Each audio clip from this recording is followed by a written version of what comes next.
Welcome back everyone. In today's session, we will learn what is match function. But before starting off this session, the important thing we need to know that we can only work with single column or single row.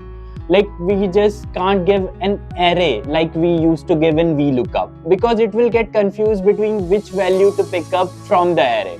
So to conclude this, we can say that in VLOOKUP, we need to give 4 parameters, right? While in match, these are only 3 arguments. That is what, where, and the closest match.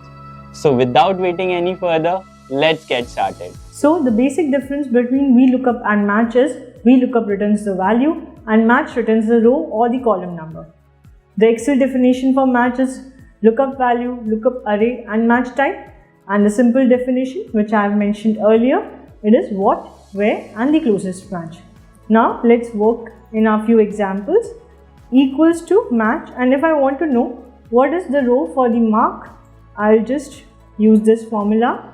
Tab, select mark, that is lookup value, select the array and close the brackets. So it is 5th number, right? What is the designation which is in the column? Equals to match, and the lookup value is designation, and then select just one row. As you know, we can't select the entire array, and enter. So it is in the second column from where we selected in the name column. And that's all for this session. I hope you are able to cope with the pace of our teaching, and I'll see you in the next session. So guys, I hope you enjoyed this session on Excel. In this Excel course, we are going to cover all the things like from formulas to charts, graphs, index match, and even some real life case studies on real data sets.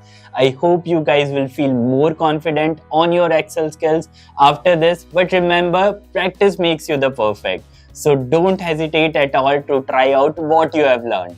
Also, if you want to excel in your career too, then you can check out our Data Science Pro program by clicking on the link given in the description below. Thank you for watching this video. If you have any question or if there is a specific Excel topic you'd like us to cover in the future videos, drop a comment below. Till then, happy learning.